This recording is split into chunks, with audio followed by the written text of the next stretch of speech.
Well, today we are delighted to have a very special guest with us, William Rorabaugh. He is the co-author of a brand new book called Takeover. There's a picture of it there on the screen. How the Left's Quest for Social Justice Corrupted Liberalism. And it's put out by ISI Press. You may want to check it out at Barnes & Noble or online at Amazon.com. And he is also a professor. He teaches American history at the University of Washington. Mr. Rohrbaugh, nice to have you with us today. My pleasure. Listen, we've heard the term progressive a lot. In fact, the media used it in some ways to describe the left. But what is the new progressive? The new progressives are the faction that took over the Democratic Party, beginning actually in the 1970s with George McGovern's nomination, and became dominant in the party by 2008, at which time they put Barack Obama in the White House. All right, so what is the difference between the new and perhaps the old? Yes, well, the old progressives, if we think of Teddy Roosevelt, who was actually a Republican, or Franklin Roosevelt and Woodrow Wilson, or even Lyndon Johnson, who looked to Franklin Roosevelt, their ideas about government was that the federal government should help people in need. But it was a very limited role for government, if you think about it, since most people are not in need. So it's an attempt to use government for limited purposes. But the new progressive, beginning in the 1970s, which Takeover takes up the story in the 1970s, the new progressives have the idea that government should do everything for everybody all the time. Well, not only are they relentless in their pursuit, they seem to be winning the argument. Well, they've done very well for themselves the last few years, but in some ways, Obama has a certain amount of television charm, and $1.1 billion can buy you a re-election. Yeah. But the fact is that they haven't been nearly as successful as they wanted to be in what they frankly say is remaking American society from the top down.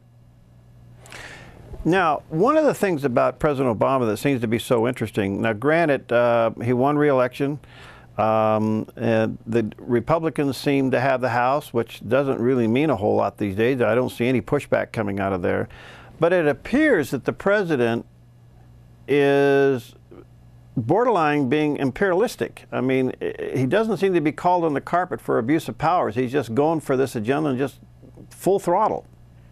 Well, he takes the view, or his people take the view, that he won re-election and he has a right to say whatever he wants and try to do whatever he wants. Of course, the fact that the Republicans did hold the House does matter, since he cannot pass any legislation through the House without some Republican votes.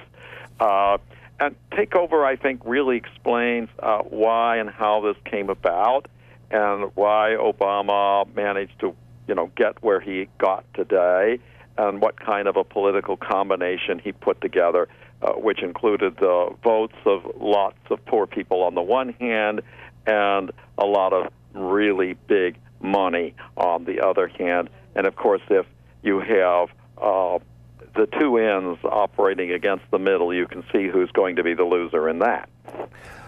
Well, it's so interesting to me, Mr. Rosenbaum, is that it appears that even though that the agenda is obvious, they want bigger government, they want the government to control all parts of our lives, and we'll get into the health care issue and the gun issue in just a moment.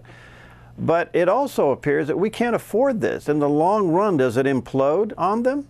Well, this is one of the paradoxes of liberalism, or extreme liberalism, or progressivism, as we can see from Europe.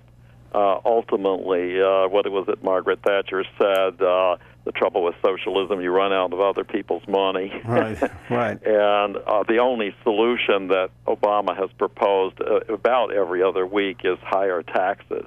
So he's basically operating on the theory that you can just raise taxes without any consequences. And we know from history that that does not, in fact, work. And Takeover really does describe how the tax policies are counterproductive. Well, we saw his budget just in the last day or so in its proposal, which increased spending and taxing more of the rich. At the end of the day, it really hardly does anything to the deficit. If not, it increases it. So it's a mentality that's hard to kind of digest. Well, these people believe, they sincerely believe that they know how to run everything from the top down. That's the point. Mm-hmm. It's a conception, a mental conception on their part, and they are absolutely convinced that they are geniuses. And of course, if you look at details like Obamacare, they actually can't run much of anything. It looks like when they put policies in place, they manage to muck things up. But their thought is that they can run everything, they can be perfect, everybody needs to be ordered around and told exactly what to do. Their whole plan is top-down running of the economy, the society, the political system. It's an ant-heap organization. Your comments on Obamacare, I mean, again, we're still getting more information about it every day, that we can't afford this. It does everything that the president said it wouldn't do, and the things that he said it does do, it doesn't do. I mean, it's just the opposite.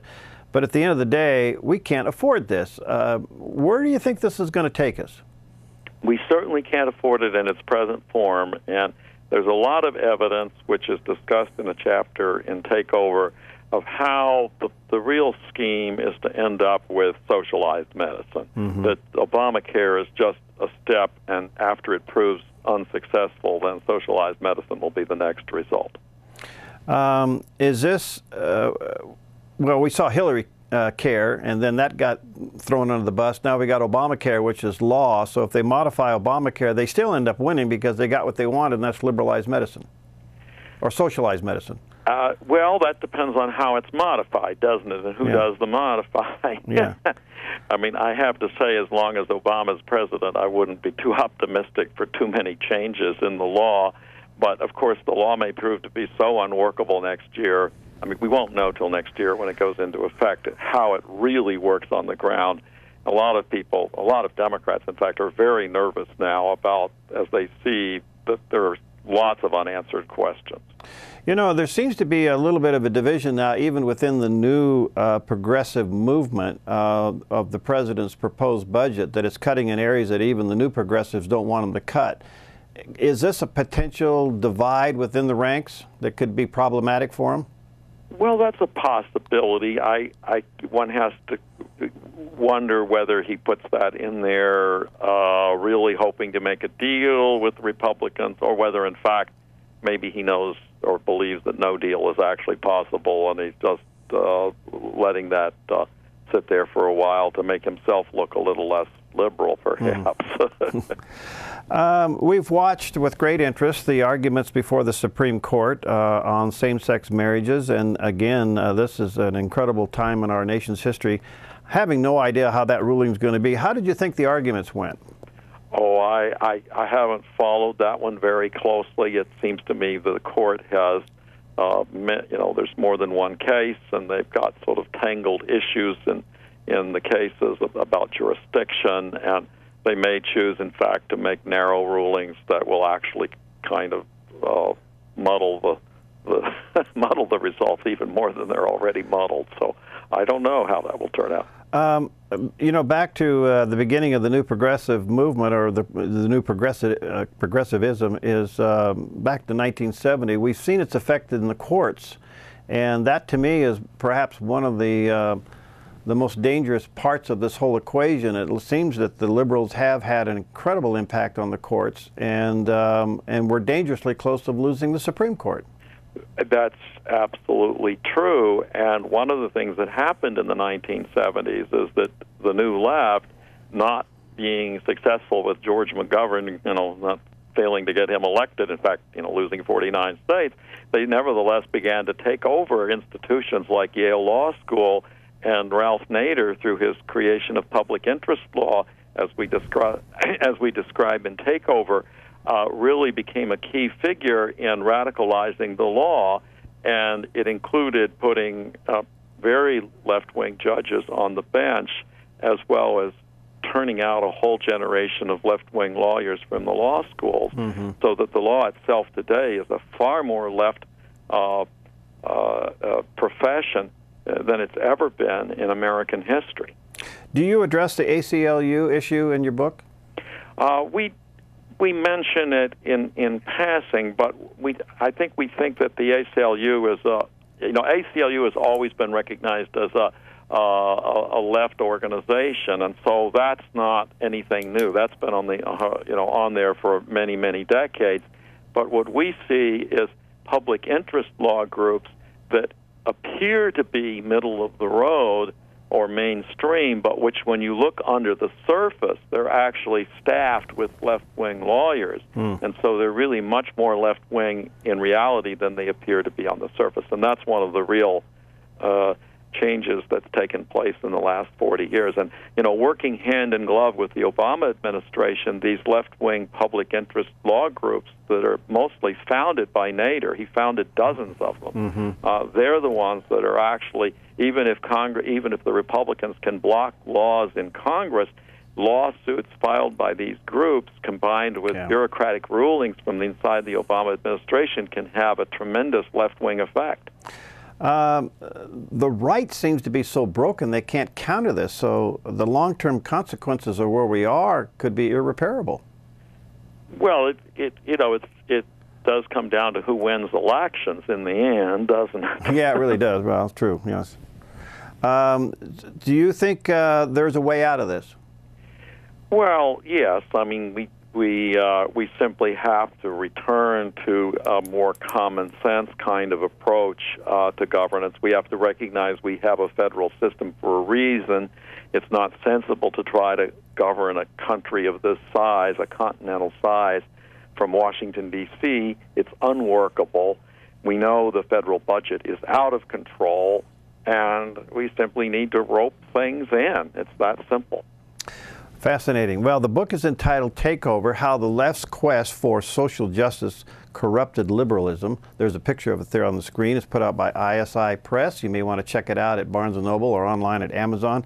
Professor Rohrbaugh, thank you for being with us today, and best to you with this book. Okay, thank you very much.